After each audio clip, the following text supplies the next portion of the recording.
quando há mais tempo, quase 3 décadas, quando o SEAC começou, era mais desconhecido, né?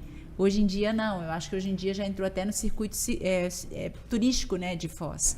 E aí é um centro de pesquisa, né? Tem muita coisa para estudar, é aberta à comunidade, então assim, todo mundo que queira conhecer é muito bem-vindo. A gente tem uma equipe de receptivo lá, de voluntários, é bem bacana.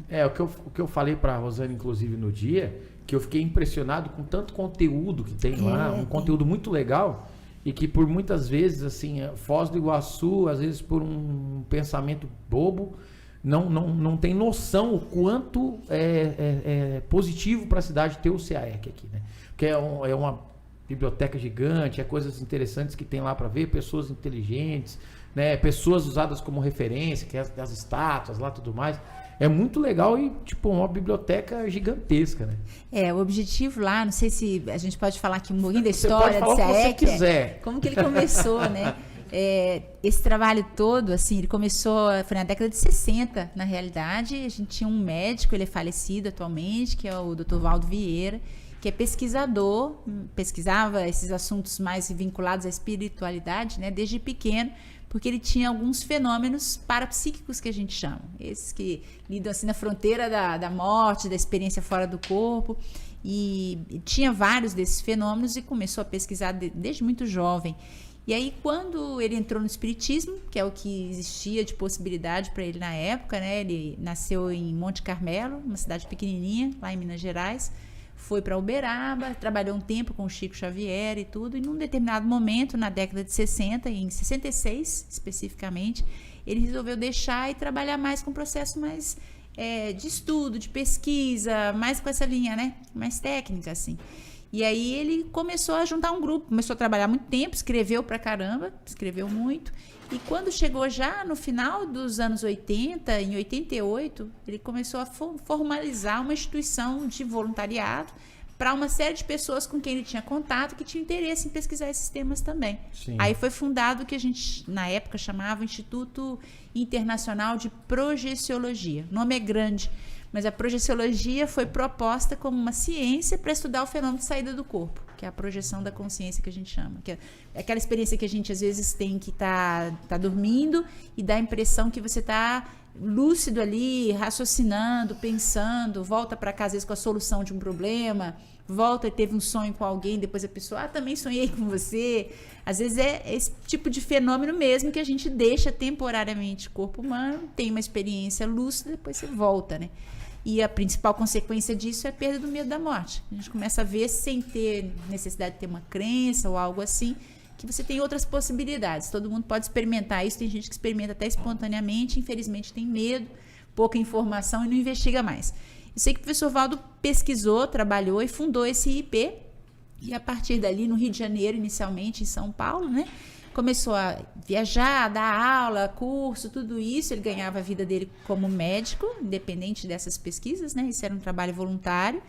E aí, esse trabalho foi crescendo, esse IP cresceu, virou Instituto Internacional de Projeciologia e Conscienciologia, estudando a gente, a individualidade, o ser mais transcendente, né? A gente chama de consciência nossa.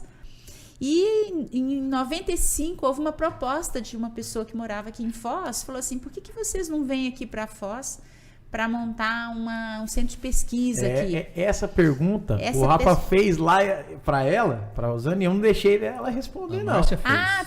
Foi a Márcia. Eu sei a resposta. Você já sabe a resposta? Eu sei, mas lógico que ela vai falar. Não, aí fala qual que é a resposta. Não.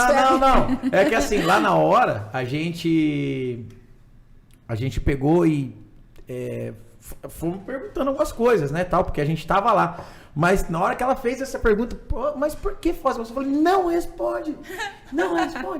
Tá proibido de responder agora. Vamos deixar pra gente responder no programa. Fica à vontade. Não, aí essa é uma pessoa, ela já faleceu e ela era moradora aqui em Foz também, antiga, a família dela bem tradicional aqui, e ela tinha afinidade com esses temas, ela pesquisava tudo isso. E aí ela começou, eu não lembro agora qual que foi, porque eu também não estava lá presencialmente na época, né?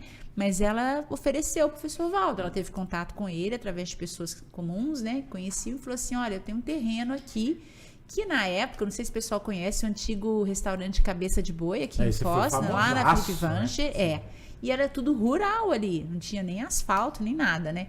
E naquela época ela falou assim, olha, eu tenho um terreno, eu quero doar para vocês fazerem essa ONG, essa organização que era de voluntariado, né? Ela conhecia o trabalho já do professor Valdo, da equipe de pesquisadores também. E aí, em 95, foi fundado o CAEC. Então, chegaram as primeiras pessoas que moravam, alguns na região sul mesmo, Porto Alegre, Curitiba, e se mudaram para cá, vieram trabalhar. Tinha alguns deles que eram já professores universitários, ou tinham mestrado, então começaram a dar aula das primeiras faculdades aqui na época, UniOeste, Uniamérica, começaram a dar aula, né, se fixar aqui. E aí o trabalho foi crescendo, mais gente veio, o professor Valdo tinha uma coleção de livros, a maioria, grande parte do acervo que a gente tem hoje lá no CAEC era acervo pessoal dele. Ele tinha 2 apartamentos no Rio, um era só de material de pesquisa, livro, objeto, coleções, né? Então era muita coisa. E aí a gente foi aos pouquinhos, o pessoal acha esquisito, né? Fala, como que conseguiu tanta grana para construir isso aqui? Mas foi com trabalho voluntário e essas instituições, elas dão curso, livro, publica e a receita disso vai sendo revertida. E, obviamente, teve um ou outro voluntário, gente que tinha mais grana, que foi doando ao longo do tempo também para construir, né? E aí foi construindo o CAEC, mas a gente foi vindo para cá. Sim. Tem uma professora da UniOeste, que é nossa voluntária também, que defendeu agora o doutorado dela sobre essa comunidade formada, como tem várias outras aqui em Foz, né? A chinesa, a árabe, da Conscienciologia, né? Isso.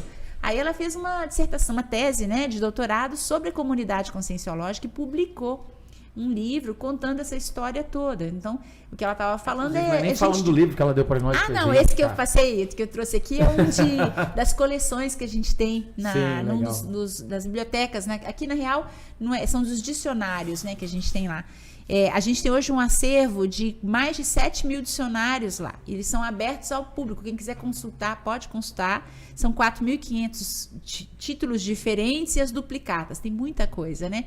Acervo de livro tá próximo de 50 mil. Nossa. Então é uma biblioteca top, gigantão. Assim. Tem horário de funcionamento. É só a pessoa ver lá, né? Se informar no site do próprio CAEC ou ligar.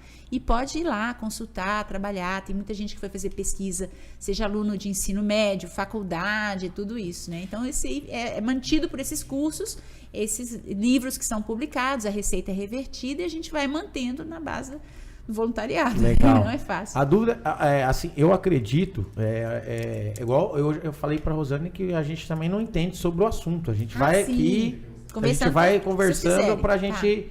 entendendo e a galera em casa já estão deixando um monte de perguntas ali que eu já vi, e daí a gente vai debatendo sobre o assunto. Mas o que a gente fala aqui é o que a gente escuta na rua, tá? Então, para que fique claro. Caramba! Ô, louco, piazada!